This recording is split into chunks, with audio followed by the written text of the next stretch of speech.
Kinshasa, 3 juin 2025, nouvelle escalade politique en République démocratique du Congo. Le Conseil supérieur de l'audiovisuel et de la communication, CESAC, dirigé par Christian Bossembe, a annoncé une interdiction formelle aux médias nationaux de diffuser ou commenter toute information relative à l'ancien chef de l'État congolais Joseph Kabila Kabange et son parti, le PPRD.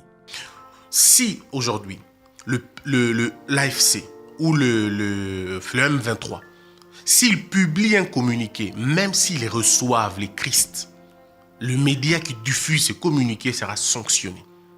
Et si le gouvernement, même si le gouvernement reçoit le diable, ce communiqué du gouvernement passera. Pourquoi? Parce que le gouvernement est légitime. Le gouvernement est légitime. Il est assis sur de fondements sociologiques et philosophiques corrects par rapport aux autres. Je veux donc, dire, si le gouvernement publie un communiqué du M23 ou de l'AFC, ce communiqué, vous pouvez le diffuser chez vous, il n'y a pas de problème, puisqu'il a le sceau purgatoire, il a le sceau de l'État, il a le sceau du gouvernement. Mais si le M23 et l'AFC publient un communiqué, même si ce communiqué porte le sceau je ne sais de qui, si ce n'est pas celui du gouvernement, ce communiqué ne peut pas passer dans les médias. Par contre, une nuance, si le M23 ou l'AFC capitule, là vous pouvez faire passer le communiqué. Puisqu'il capitule, le plus important, il y a deux choses, il y a la source et le contenu.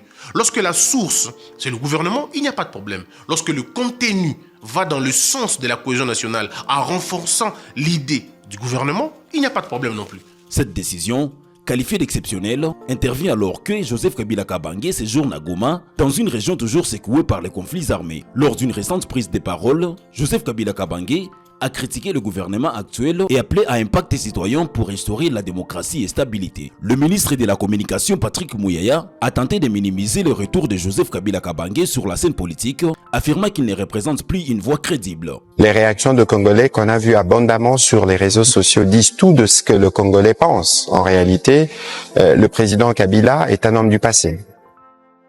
Un homme du passé qui n'a absolument, dans le contexte actuel, rien à proposer pour l'avenir. Nous sommes en démocratie, chacun libre de ses opinions. Nous, pour ce qui nous concerne, nous nous affairons à régler des problèmes qui, malheureusement, il n'a pas pu régler à l'époque. Le gouvernement, dit-il, reste concentré sur les enjeux populaires, notamment la sécurité dans l'Est et l'adoption du collectif budgétaire. Le mouvement du 23 mars, AFC M23, que Kinshasa soupçonne des liens étroits avec Joseph Kabila Kabange, a vivement réagi.